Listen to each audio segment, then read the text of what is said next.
अस्सलाम वालेकुम, नमस्कार, सत श्री अकाल एंड गुड इवनिंग। मैं हूं आरज़ू काज़मी और आप हमेशा की तरह से देख रहे हैं भेजा फ्राई।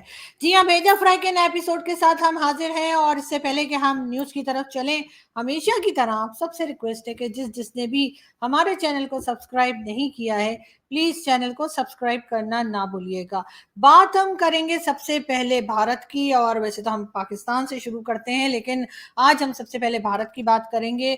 और भारत में एक मसला तो जी आप लोग जानते ही हैं कि टमाटर का चल ही रहा है, और कई लोग बहुत परेशान हैं, और बहुत से हमारे जो दोस्त हैं उनका ये मानना था कि जी टमाटर का बाइकआउट कर देना चाहिए। हालांकि जी टमाटर वाला बाइकआउट करने की चीज़ है, इतनी ज़बरदस्त सब्जी है, आप जानते हैं सैलेड भी बड़ी अच्छी बनती है, सालन और सब्जी के साथ बनाया जाए तो भी बहुत अच्छा लगता है।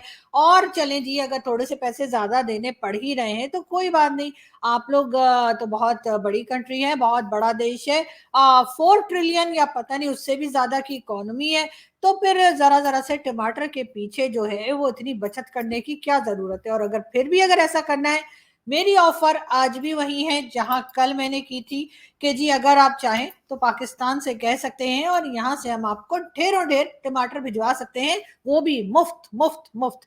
जी हाँ, मुफ्त इसलिए कि जाहिर है कि आखिर पड़ोसी हैं और पड़ोसी ही पड़ोसी के काम आता है। एक ज़माने में मुझे याद है कि कुछ टाइम पहले ज़्यादा वक्त नहीं गुजरा कि आप लोगों के यहाँ जो है वो रोड के ऊपर टमाटर फेंके जा रहे थे और कहा जा रहा था कि जी बेचेंगे नहीं, सड़क पे सब टमाटर फेंक दिए गए थे और ज़ाया कर दिया गया था। वैसे खाने पीने की चीज़ों को चाहे कोई भी इशू हो, इस तरह से रोड के ऊपर नहीं फेंकना चाहिए या उसको इस तरह से ज़ाया नहीं करना चाहिए। ये अलग बात है कि फार्मर्स जो हैं उनकी गवर्नमेंट से नाराज़गी चल रही हो या गवर्नमेंट की जो है वो किसानों के साथ कोई प्रॉब्लम चल रहा हो, लेकिन बहरहाल खाने पीने की चीजों को इस तरह से रोड पे नहीं फेंका जाता। लेकिन जहां तक मुझे याद पड़ता है, कुछ साल पहले जब हमारे यहाँ टमाटर का इशू बना हुआ था, महंगे हो गए थे टमाटर, मिल नहीं रहे थे, उस जमाने में हमारे बड़े अच्छे दोस्त जो हैं वो टीवी चैनल पे हमें टमाटर दिखाया करते थे। जी हाँ, ये देखिए, ये टमाटर लेके बैठे थे और हमें टमाटर दिखाया करते थे। फिर आपके यहाँ एक जमाने में प्याज का इशू हुआ था और आपके यहाँ प्याज दिखाए जा रहे थे, और ये भी होता आया है। लेकिन अब एक बार फिर टमाटर का इशू हमारे यहाँ नहीं, इंडिया में टमाटर का इशू हुआ है। तो बिल्कुल आप हमें बताइए और हम खैर दुआ भी करते हैं कि आपका मसला हल हो जाए, वरना बता दिएगा, हम तो पड़ोस में ही हैं, ये इशू भी सॉल्व कर देंगे।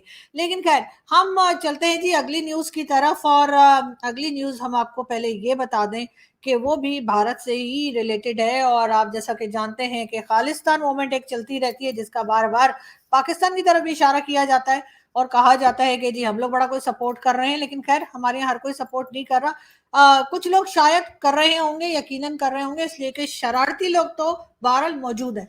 मगर इस वक्त पाकिस्तान का यहाँ कोई जिक्र नहीं है, बल्कि जिक्र हो रहा है खालिस्तान का। खालिस्तान मोमेंट का ही एक कैरेक्टर जिसका नाम है गुरु पतवंत सिंह पन्नू, पता नहीं क्या नाम है, लेकिन खैर मैं पन्नू ही बोलती हूँ, मुझे बाकी नाम जो है समझ नहीं आ रही कैसे प्रोनाउंसिएशन है। एनीवे तो जी ये पन्नू जो है इसके लिए बताया गया है कि सिख फॉर जस्टिस का ये हेड है। और इसके बारे में कहा गया कि जी एक दिन पहले बताया गया कि जी रोड एक्सीडेंट में जो है इसकी डेथ हो गई है, ये मारा गया है, लेकिन एक बार फिर बताया गया कि नहीं ऐसा नहीं है। और इसने कोई वीडियो भी रिलीज की है जिसमें इसने भारतीय गवर्नमेंट को जो है तड़ियां लगाई हैं और बताया है कि जी ये जिंदा है और ये अमेरिका में किसी जगह पर मौजूद है, छुपा हुआ है। खैर इसके लिए हमारे एक और इंडियन दोस्त आप सब जानते ही हैं, मेजर गौरव आर्य। जी हाँ, मेजर साहब ने भी वांटेड करके एक पोस्टर बनवाया है, $10,000 का इनाम रखा है। वैसे कि इस बारे में बताया जाए कि ये आदमी कहाँ है, और जो बताएगा तो उसको $10,000 मिलेंगे। अब चले आधी खबर तो मैंने दे दी ना मेजर साहब आपको, ये अमेरिका में है, ये न्यूयॉर्क में है, ये वीडियो भी रिलीज कर रहा है बना बना के। और तो फिर ये कि लेकिन बात सारी ये कि $10,000 नहीं, कुछ जीरो का इजाफा और कीजिए तो हम बता देंगे कि आखिर ये आदमी और कहाँ है। क्योंकि इसके पीछे तो जी 11 मुल्कों की पुलिस लगी हुई है, लेकिन इसकी खबर या तो सिर्फ हमें है या फिर शायद हमारे दोस्त रोहित शर्मा को हो, क्योंकि रोहित ने रात को भी एक वीडियो बनाई थी, रोहित ने सुबह को भी एक वीडियो बनाई थी, और रोहित शर्मा 4 बजे एक वीडियो के साथ फिर हाजिर होने वाले। तो जी देखते हैं रोहित क्या बताने वाले हैं हमें। आज सुबह हमने आपको बताया था कि गुरपतवंत सिंह पन्नू मारा नहीं गया है। वो उसके सारे मेन स्ट्रीम चैनल और सारे मीडिया चैनल और यूट्यूब चैनल भी ये बोल रहे थे कि वो मर चुका है एक एक्सीडेंट में। हमने बोला था नहीं, वो मरा नहीं है, कहीं चूहे की तरह छुपा हुआ है। और हमारी खबर सच निकली। उसने एक वीडियो बनाया, गुरपतवंत सिंह पन्नू ने वीडियो बना करके बताया है कि वो जिंदा है और उसने अपने कुछ प्लान्स भी उस वीडियो में बताए हैं। ये वीडियो यूएन के हेडक्वार्टर के सामने बनाया गया है और इस वीडियो की क्या असलियत है वो हम आपको बताएंगे 4:30 बजे। जी, तो खैर हमारी वीडियो जब तक आएगी, जब तक तो 4:30 से आगे का टाइम हो गया होगा। लेकिन आप देखना मत भूलिएगा कि आखिर रोहित शर्मा ऐसी कौन सी अंदर की खबर लेकर आ रहे हैं। तो बात फिर वहीं आ जाती है, जो मेजर साहब ने पोस्टर लगाया है तो बिल्कुल फटा पोस्टर निकला मेजर, और वो होना चाहिए। तो जी हाँ, बिल्कुल। तो मेजर साहब ने जो पोस्टर निकाला है और उनका कहना ये है कि जी $10,000 देंगे जो कोई बताएगा कि ये पन्नू जो है ये आखिर है कहाँ। अब जैसे ही हमें पता लगेगा हम बता देंगे। आधी खबर तो दे दी, तो इस हिसाब से $5,000 तो हमारे हुए, और बाकी $5,000 मेजर साहब आप रोहित शर्मा को दे सकते हैं, क्योंकि 4 बजे बाकी की स्टोरी रोहित शर्मा बताने वाले हैं। ये और बात है कि पता रोहित को भी कुछ नहीं है, लेकिन कोई बात नहीं, होता है, हो सकता है सही खबर ही ले आए, और रोहित का कोई भरोसा नहीं, इसलिए कि रोहित के जासूस कोने कोने में फैले हुए हैं, और हम कोशिश कर रहे हैं कि ये पन्नू को पकड़ के इसकी चटनी बनाकर हम जो है वो इंडियन गवर्नमेंट के हवाले करें। लेकिन खैर देखते हैं क्या होता है। मगर इससे पहले कि मेरी ये बक सुन के आप लोग भागने लगे, मैं दूसरी न्यूज की तरफ चली जाती हूँ। और जी दूसरी न्यूज हमारे पास है इमरान खान साहब को लेके। इमरान खान साहब का कहना ये है कि उनकी जान खतरे में है, लेकिन साथ साथ ये भी बताया जा रहा है कि जी ये भी डिसाइड किया गया है भाई लोग की तरफ से कि इमरान खान के साथ वही किया जाएगा जो नवाज शरीफ साहब के साथ किया, यानी कि इमरान खान भी शायद अब जो इलेक्शंस आएंगे उसमें हिस्सा ना ले सके और इमरान खान को इलेक्शन से बाहर ही रखा जाए। साथ इमरान खान साहब का ये भी कहना है कि उनकी जान को खतरा है, और एक बार जो है उनके ऊपर, उनके हेलीकॉप्टर के ऊपर भी हमला किया गया। खान साहब से खुद सुन लेते हैं। महमूद खान ने बताया स्वाबी के अंदर मेरा हेलीकॉप्टर जलसे के लिए लैंड कर रहा था, वहां रॉकेट लॉन्चर लेके का आदमी खड़ा था, बाल बाल बच के वहां वो नहीं हुआ। देखें जी, ये हाल है। यानी कि खान साहब का कहना ये है कि ये होता है जी, रॉकेट लॉन्चर जो लेकर इमरान खान साहब के बकौल उनके हेलीकॉप्टर के ऊपर निशाना लगाया जा रहा था। लेकिन सर अगर ये काम हमारी एजेंसीज और हमारी जो है वो कहना चाहिए आईएसआई या फौज कर रही होती, तो सर हम तो गुलैन से भी हेलीकॉप्टर गिरा लेते हैं। आपको यकीन नहीं तो आप खुद सुन लीजिए। यहाँ पर ब्रस्ट मारा, फिर मेरे पैर में 2 जगह पे मारा। मैं देख रहा हूँ कि धुआं निकल रहा है, लेकिन उस गोली की पीड़ा को चुपचाप पड़ा सहता रहा। तब मुझे लगा यार अब नहीं बचूंगा। लेकिन कहते हैं कि जाको राखे साईं मार सके ना कोई। जब उसने गोली चलाई तो यहाँ पर पर्स में 5-5 रुपए के कुछ सिक्के भी थे। जब गोली जाकर के सिक्कों पे टकराई तब मेरे पास एक हैंड ग्रेनेड था, मैंने उसको पिन निकाली और उसको ऊपर। फुरकान साहब, ये बात है तकरीबन सन 2014 की, जब योगंडा के हालात बहुत ख़राब थे तो अफसरों ने मेरा ट्रांसफ़र योगंडा कर दिया। और जैसे वहाँ पे पहुँचा तो मेरे ऊपर पहला जो हमला हुआ योगंडा पे, वो दुश्मनों ने रॉकेट लॉन्चर मेरे सर पे मारा। यहाँ पे ये देख सकते हैं आप, ये निशान रॉकेट लॉन्चर का है। तो हल्की सी मुझे खड़ोच आई और मैं शुक्र अल्हम्दुलिल्लाह बच गया। ये मेरी बेगम की दुआ थी। और उसके बाद जी मेरे ऊपर हमले होते रहे। करीबन 1 साल के अंदर 5000 मेरे ऊपर हमले हुए। एक मर्तबा अपना हेलीकॉप्टर की मदद से दुश्मनों ने मेरे ऊपर शेलिंग करवाई, और शेलिंग करवा के मेरे ऊपर पूरा एक मिसाइल ठोक दिया।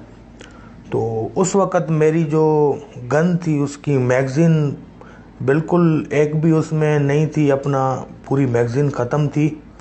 तो मैंने जेब से गलोल निकाली और हेलीकॉप्टर का निशाना लिया। निशाना लेके खींच के ऐसे ही छोड़ा हेलीकॉप्टर नीचे। जी, तो आपने देखा गुलेल निकाली और गुलेल से हेलीकॉप्टर नीचे। तो खान साहब की बात का कैसे हम यकीन करें कि खान साहब के ऊपर इस किस्म का अटैक होने जा रहा था और वो भी इमरान खान के ऊपर, यानी जिनको के हमेशा से तालिबान खान कहा जाता है, उनके ऊपर रॉकेट लॉन्चर से हमला होने जा रहा था। और फिर बच गए, वैसे तो अच्छा ही हुआ बच गए खान साहब। अभी भी बच जाइए और लग यही रहा है कि आपके ऊपर जो केसेस चल रहे हैं उसके बाद आपको इलेक्शन में हिस्सा बहरहाल नहीं लेने दिया जाएगा, जो कि सही बात नहीं है। हर एक को इजाजत होनी चाहिए कि वो इलेक्शन में हिस्सा ले सके बहरहाल। लेकिन इमरान खान साहब बार बार यही कहते जा रहे हैं कि मेरे हेलीकॉप्टर का नई चीज उन्होंने निकाली, हेलीकॉप्टर वाली स्टोरी, और वो यही कह रहे हैं कि हेलीकॉप्टर को गिराने की कोशिश की गई। बात हम करेंगे जहांगीर तरीन खान साहब की और उनके भाई, छोटे भाई जहांगीर तरीन खान साहब के, आलमगीर तरीन खान साहब ने आज जो है वो सुसाइड कर लिया है। जी हाँ, उन्होंने खुदकुशी कर ली है अपनी गन लेकर। और ये जी जो लोग क्रिकेट देखते हैं और पीएसएल के मैचेस देखते हैं, तो जी मुल्तान सुल्तान के ये मालिक भी थे। और खैर बड़ा अफसोस हुआ और यकीनन इसके बारे में मजीद डिटेल, इनके इस इंसिडेंट के बारे में मजीद डिटेल्स जैसे जैसे हमारे पास आएंगी हम आपके साथ शेयर करते रहेंगे। बात हम करेंगे जी, दूसरी न्यूज की तरफ चलते हैं। मुल्क में बिजली का शॉर्टफॉल जो है वो 6705 मेगावाट तक पहुंच गया है। यानी कि अब धड़ाधड़ लोड शेडिंग होगी और सब लोग तैयार हो जाएं लोड शेडिंग के लिए कि बार बार लाइट जाएगी। लाहौर का अभी भी बुरा हाल है। लाहौर में अभी भी बारिश की वजह से जो पानी एक तरह से बेतहाशा पानी जो जमा हुआ था, और उसमें लोगों की जिंदगी आज भी जो है वो उसी तरीके से है कि कोई कहीं आ जा नहीं पा रहा। और गवर्नमेंट को सब लोग कोस रहे हैं, लेकिन अभी तक गवर्नमेंट की तरफ से कोई खास कार्रवाई होती हुई हमें तो दिखाई नहीं दी। मगर हम बात करेंगे फवाद चौधरी साहब की। फवाद चौधरी साहब को जी तौहीन इलेक्शन कमीशन केस में फवाद चौधरी के जो हैं वो वारंट गिरफ्तारी नाकाबिले जमानत, जिसमें उनकी जमानत नहीं हो सकती, इस तरह के वारंट गिरफ्तारी जो हैं वो फवाद चौधरी के जारी हो गए हैं। अब फवाद चौधरी साहब तो आपको मालूम है गाड़ी से उतर के वो दौड़े लगाते हैं कि बस फिर तो उनको कोई भी नहीं पकड़ सकता, और यकीनन अगर वो ओलंपिक में हिस्सा लें तो गोल्ड मेडल तो ले ही आएंगे। तो अब देखते हैं कि फवाद चौधरी साहब अब कहाँ भागते हैं और किधर भागते हैं और कैसे अपनी जान बचाते हैं। मगर बहरहाल ये केस उनका एक बार फिर रीओपन हो गया है। लाहौर में सूरज और बादलों की आंख मिचोली। आज भी यही कहा जा रहा है कि लाहौर में बारिश का इम्कान है, जिसकी वजह से लोग काफी ज्यादा परेशान हैं। बात हम करेंगे एक बार फिर एससीओ मीटिंग की, और कहा यह गया कि जी एससीओ मीटिंग में डॉलर से जान छुड़ाएं, तिजारत कौमी करेंसी में करें। ये कहना है जी ईरान का कि जी डॉलर को छोड़कर और जो लोकल करेंसी है, जो अपनी अपनी कंट्री की करेंसी है, उसी में ट्रेड की जाए, उसी में खरीदो फरोख्त की जाए। अब पता नहीं इसके ऊपर लोग मानेंगे या नहीं मानेंगे, लेकिन बहरहाल ईरान की तरफ से ये एक एडवाइस आई है। अब उसके ऊपर कहाँ तक कोई सुनता है ये तो वक्त ही बताएगा। भारत की जानिब से पानी छोड़े जाने पर सैलाब का खदशा। जी हाँ, अभी क्योंकि बहुत ज्यादा बारिशें हो रही हैं और जब भी ज्यादा बारिशें होती हैं तो फिर इंडिया की तरफ से भी गेट्स खोल दिए जाते हैं, स्पिलवे खोल दिए जाते हैं, जिसकी वजह से वहां का जो पानी होता है भारत का वो भी यहाँ आ जाता है। लेकिन बहरहाल बता के खोला जाता है, इन्फॉर्म किया जाता है। ऐसा नहीं होता कि बगैर इन्फॉर्म किए हो जाए। लेकिन बहरहाल एक डर लाहौर के लोगों को ये भी है कि भारत की तरफ से मजीद पानी आने का खतरा है, जिसकी वजह से मजीद लोगों का नुकसान हो सकता है। मगर अगर यही गवर्नमेंट, हमारी जो भी गवर्नमेंट आती रही है और गवर्नमेंट चलती रही है और स्टैब्लिशमेंट, और चाहे जो लोग भी मुल्क को चलाते रहे, अगर उन्होंने डैम बनाए होते तो शायद आज ये मसला पाकिस्तान को ना देखना पड़ता। लेकिन अनफॉर्चुनेटली इमरान खान भी आए तो उन्होंने डैम डैम का गाना जरूर गाया, और साकिब निसार साहब ने भी, यानी डैम वाले बाबा कहलाते हैं, उन्होंने भी डैम डैम जरूर किया, मगर उन्होंने डैम के ऊपर काम कोई नहीं किया।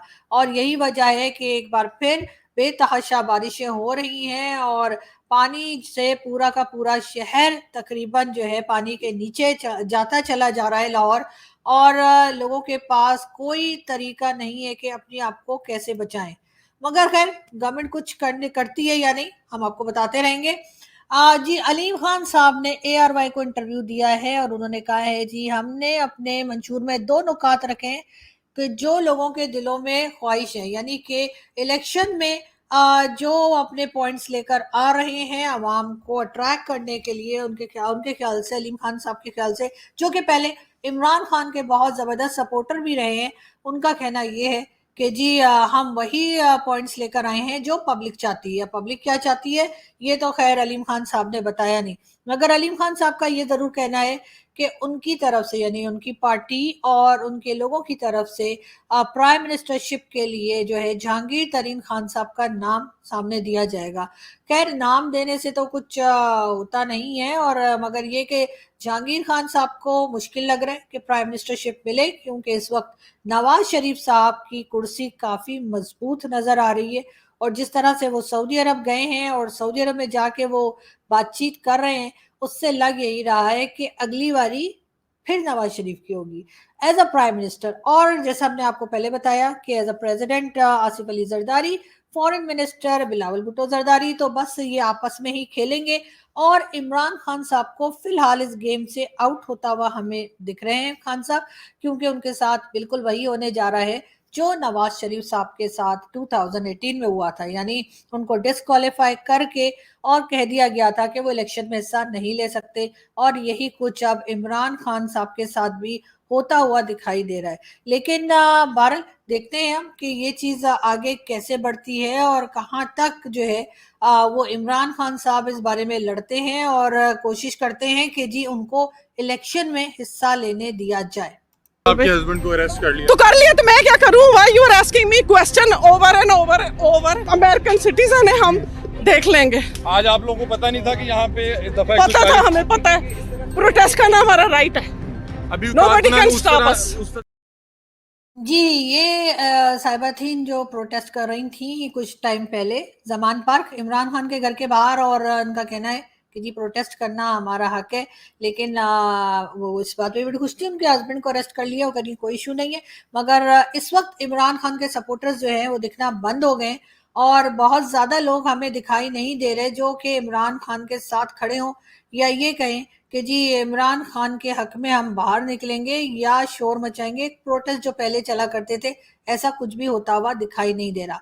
इस वक्त इमरान खान काफी अकेले दिखाई दे रहे हैं, लेकिन ये टाइम भी गुजर जाएगा, क्योंकि कोई गवर्नमेंट भी हमेशा के लिए नहीं आती और जो पहले गई होती है उसी को बार बार लाया जाता है। तो इसलिए इमरान खान साहब को थोड़ा हौसला दिखाना होगा। लो जी ईद आ रही है तो मौलवी साहब लाइन बेगम की शॉपिंग वास्ते। बेगम की आ गया एक सूट पसंद, तो उसी तो पाओ पहला सीधे बैग घरों लैके आए, बैग फॉर लाइफ। तो बेगम और कोई सूट पसंद कर रही है, कोई और ले बेगम, अगे मैं इतकाफ बह जाना फिर टाइम नहीं लगना।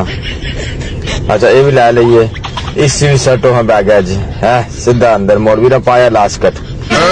चलो जी बस बस बहुत हो गया, हूँ चल चलिए नमाज में टाइम हो रहा जी। और ये देखो ये मुल्ला साहब जो कि ईद की शॉपिंग करते हुए दिखाई दिए, और जिस तरह से शॉपिंग कर रहे थे तो यकीनन पैसा तो कोई खर्च हुआ नहीं होगा, फ्री में ही सारे काम उनके यकीनन हो गए होंगे।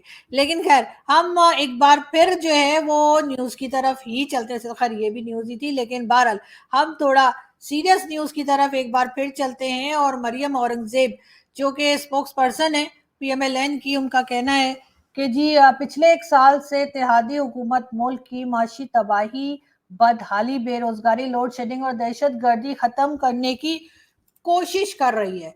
जी हाँ, ये कहना है मरियम औरंगजेब का कि पिछले 1 साल से जो इस वक्त की गवर्नमेंट है वो जी कोशिश कर रही है कि लोड शेडिंग और दहशत गर्दी यानी टेररिज्म और गुर्बत और कई दूसरी चीजें, उन्होंने कहा इकोनॉमी को उन्होंने कहा कि स्टेबल करने की कोशिश कर रही है।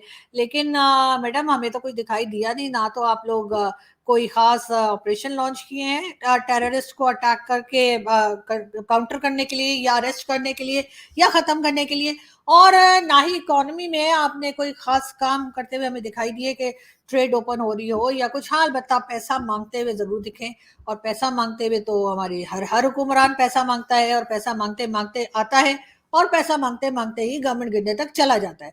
और वही काम आप लोग भी करते दिखाई दे रहे हैं। तो क्या ही अच्छा होता अगर आप थोड़ा सा, हमें ये भी दिखाई देता कि आप लोग जो है वो कुछ बिजनेस स्टार्ट कर रहे हैं, खुद खाने खुद कमाने की कोशिश कर रहे हैं, और ऐसा होता हुआ हमें दिखाई नहीं दे रहा, अनफॉर्चुनेटली दिखाई नहीं दे रहा। कुछ नहीं तो भारत से ही कुछ सीख लीजिए। उनकी इकोनॉमी जो आगे बढ़ी है वो पैसा मांगने की वजह से नहीं, पैसा कमाने की वजह से बढ़ी है।